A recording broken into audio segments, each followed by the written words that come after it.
Hello and welcome to the program. The biggest talking point in Nigeria's political space is the adoption of the African Democratic Congress ADC as the platform for the coalition led by former Vice President Atiku Abubakar, aimed at thwarting the second-term bid of President Bola Tinubu come 2027.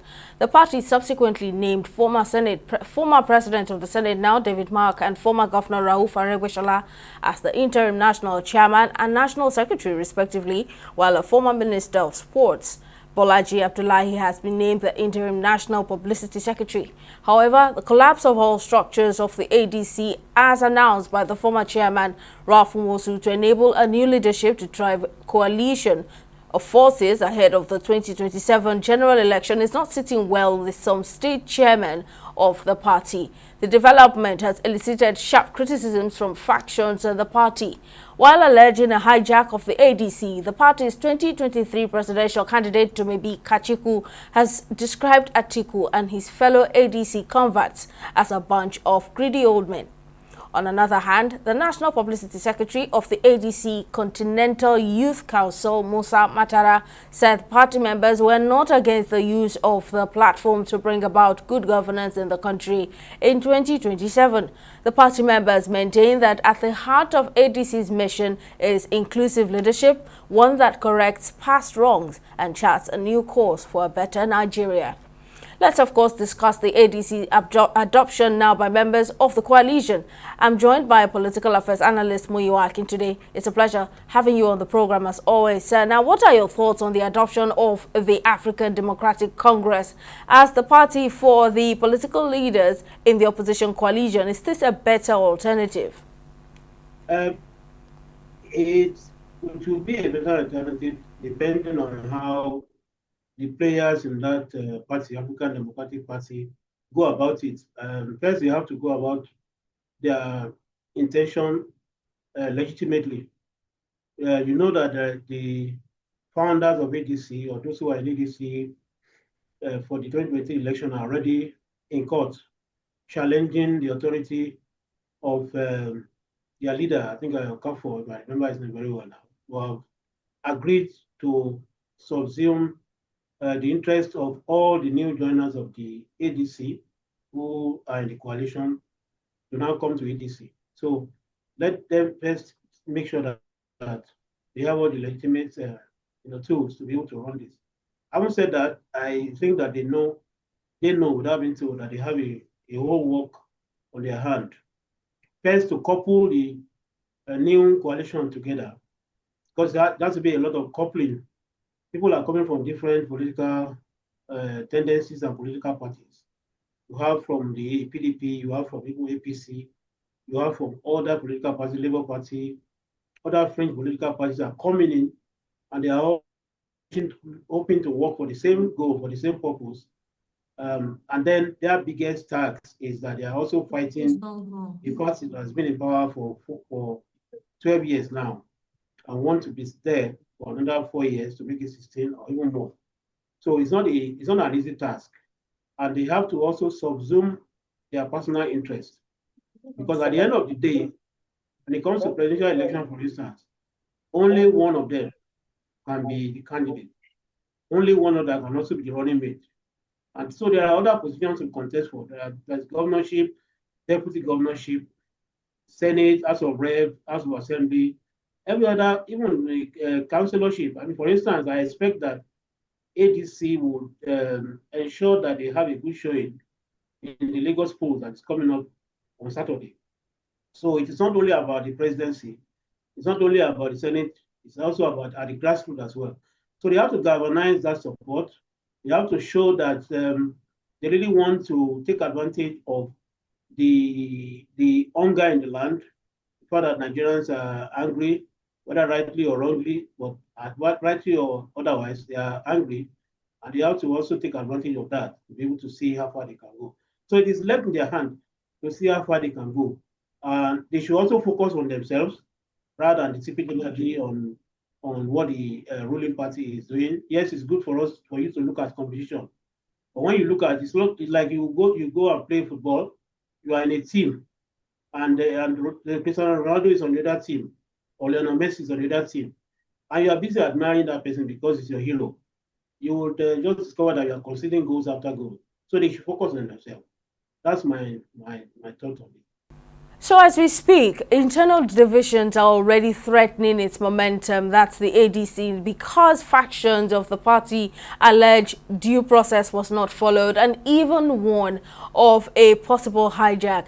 Now, do you think that the coalition stands a chance to wrest power from the ruling APC, or even the coalition working out now that power struggles and legal concerns cloud the future of the party?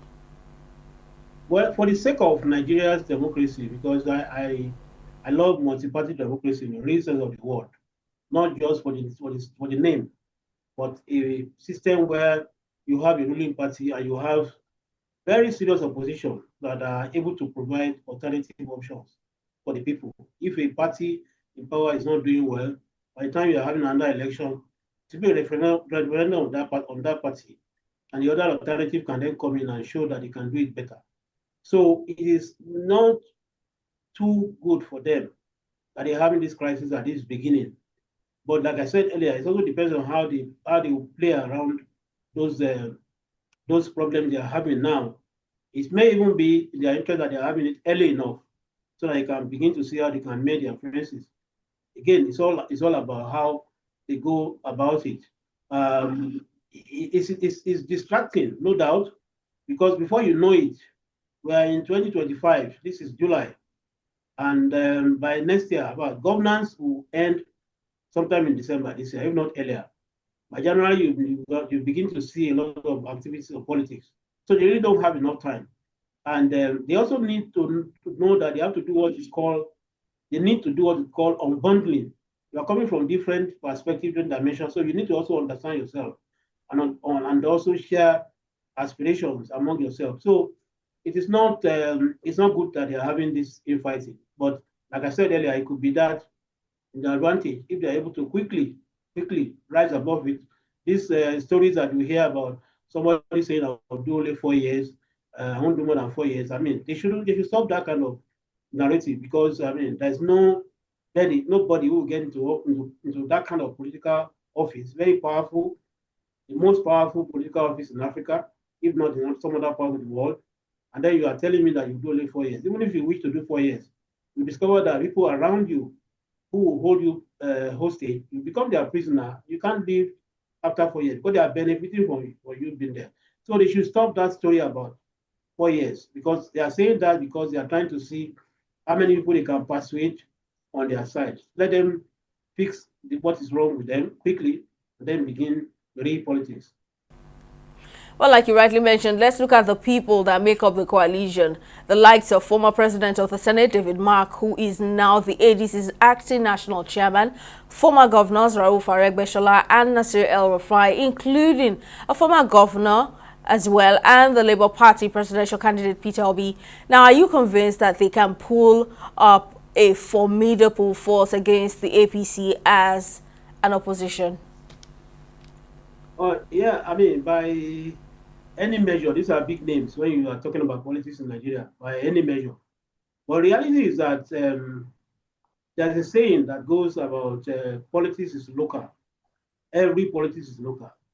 A person who had become a minister, presidential candidate, or even president may be very popular in his or her own in some other areas, but not in his or her locality. And a lot of them are not even touching base. I give an example of the last election in Lagos State, the presidential election in Lagos State, which Labour Party won. Nobody expected that Labour Party will win that election in Lagos State, the presidential election. Indeed, if the governorship election had confessed, from what we know, it was likely that APC would have lost, someone would have lost that election. The reason is that the powers that be in the ruling party, the Lagos APC, became so complacent and they probably felt they would get over it. And many of the government, officials, elected, appointed, went to sleep. There were areas where commissioners, top government officials lost their polling booths, lost their locality, lost so many. And you would think that oh, because this commissioner lives in this area, he should win. Because this minister lives in this area, he should win. Because that one lives there, she should win. But if you don't touch base with your people, with all of these names that we are talking about, you really may not get anywhere. So we have the likes of, say, Aregbesola, for instance, who very popular, no doubt. I mean, apart from where I should say where he was governor, he is also very strong in Lagos. At least in Alimosho, I know that. But when he fell apart with the powers that be, his political influence began to dwindle. Even in Osun State, which is his home state, he was unable to pull members of APC to win the election in 2022, election that brought in Senator Ademola Adeleke. And even now, the people in APC are saying that good riddance to bad rubbish, that he has left them. And if you do an election in Osun State today, the candidate that Aregbesola supports is not likely to win. The same thing, Rotimi Amechi in Rivers State. Rotimi Amechi was speaker for 2 times in Rivers State, was governor for 2 times in Rivers State, was minister for 8 years at the federal level. But what was his contribution to the 2023 election, the last election? What was the last time he wanted, even when he was minister? Did his party win in Rivers State, where is his home state? El-Rufai ruled for 8 years in Kaduna.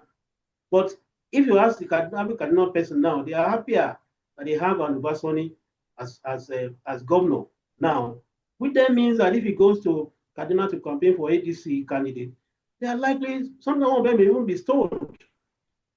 So we hear these names and we are excited that there are big names in this party, there are big names in that party.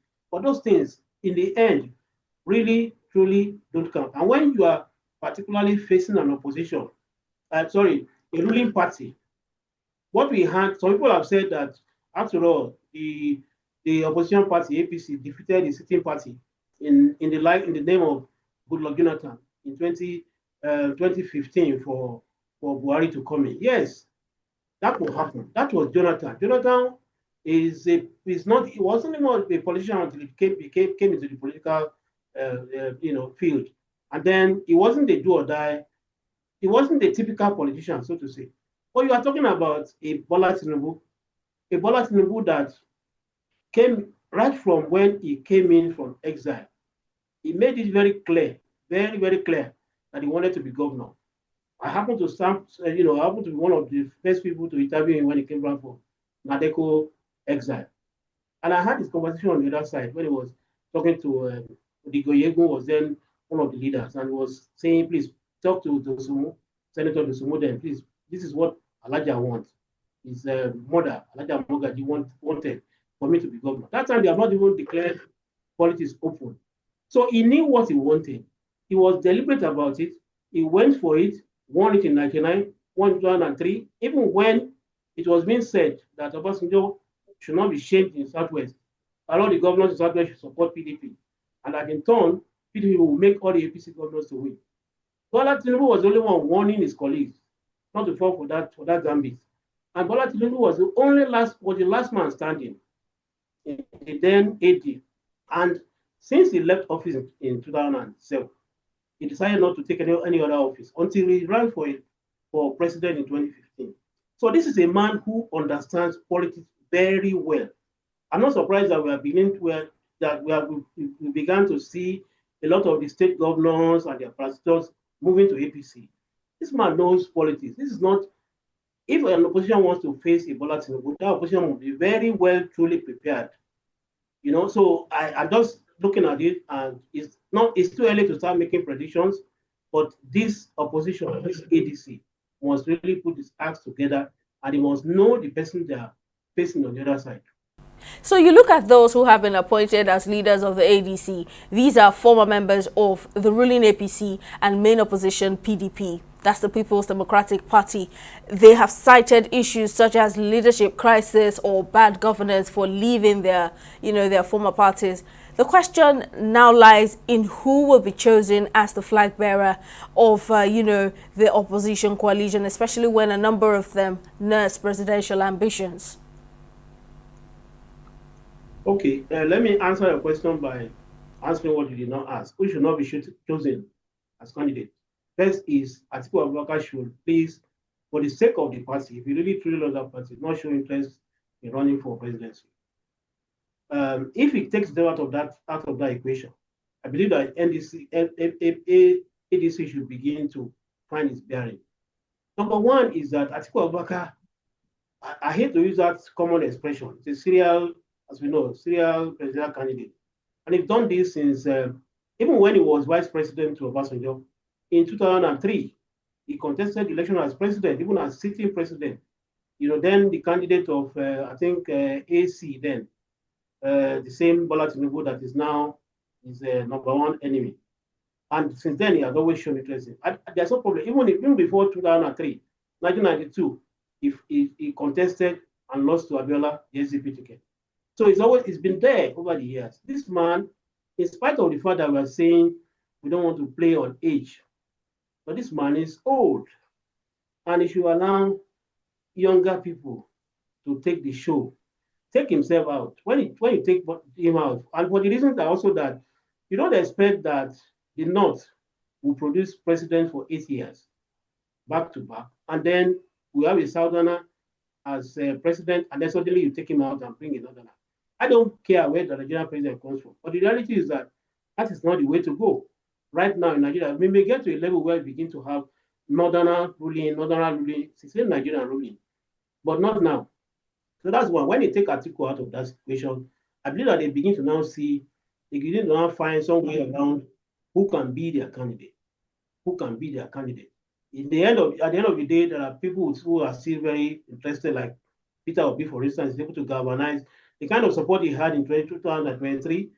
If only they have been able to milk it and they are able to take advantage of it very effectively. I can tell you that if any other person apart from Peter Obi becomes the presidential candidate of ADC, the obedient movement will not support that party. They supported that party in 2023 because it was Peter Obi that was on the ticket. When you say that person, no way. So it's very difficult now to say who is going to be their candidate. But let the party be well formed and begin to galvanize itself, begin to show itself, then we know where we're going. Mr. Akintunde will go on a short break, but we'll continue the discussion afterwards. Do stay with us. The program will be back shortly.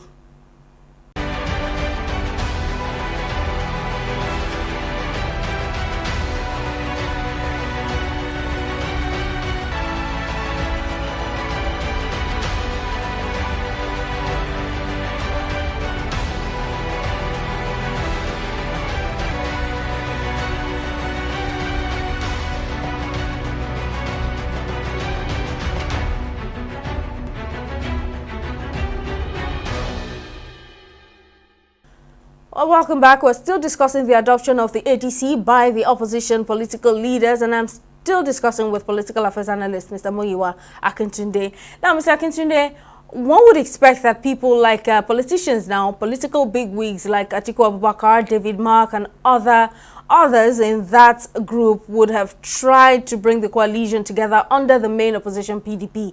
Given how popular the party is, rather than a smaller and even unknown party like the ADC. In your opinion, how much impact do you think this will have, on the political future of these leaders, particularly people like Atiku Abubakar and Peter Obi in the long run? Okay, that's another thing that is going to be a problem for ADC. PDP no longer exists in the region of the world because, when you find a Wike who is said to be in PDP in the government of APC. There's nothing wrong in that anyway, but if there was a coalition, there is a government of national unity of both APC and PDP working together, that would have been no problem. But that's not the situation we all know. And then PDP has become so fragmented that you cannot even find its bearing. It's even unable to do its national convention. So clearly, it was advisable that they moved to NDC, a new political party. So the thing is, again, like I said before, the opposition have to they must know that they have a lot of work to do. Unfortunately, they could have been able to make it if they are able to put their acts together, because they can ride on the anger in the land. The fact that people are not too happy with this administration. At least I'm talking about the elites. I don't know too much about the common men, but they can take advantage of that and find their way to power. But they are dealing with a man who seems to understand politics more than the rest of them. Still on the issue of their political future, what's your reaction to the Labour Party's 2023 presidential candidate, that's Peter Obi's one-term presidency proposals, after which he will hand over to the North? Is this a realistic decision? You know what they say on the street when they say Lamba? You know what that means. Well, let me explain what it means. What it means that you're just spinning something that you yourself don't believe in. How can somebody be president of Nigeria? What work can you really do in 4 years? There's so much work to be done that you say 4 years. I mean, it should tell that story to some other people, and I believe that those he's telling those stories to don't believe it. They don't believe it. They just, if they support him, they just support him, but not because he's saying he's going to do 4 years.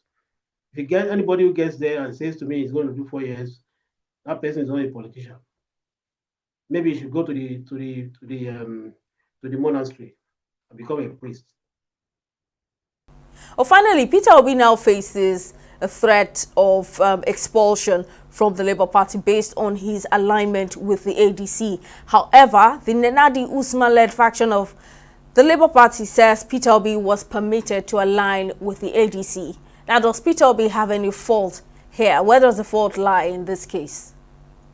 No, I don't think he has. I mean, politics is free entry, free exit from a political party. And don't let us forget that the only Labour Party that is recognized by INEC is that led by Senator Nenadi Usman. This wing led by Julius Abori is said to be legal. So if the legal wing of the party is saying we don't have any problem with you, they don't have any problem with him.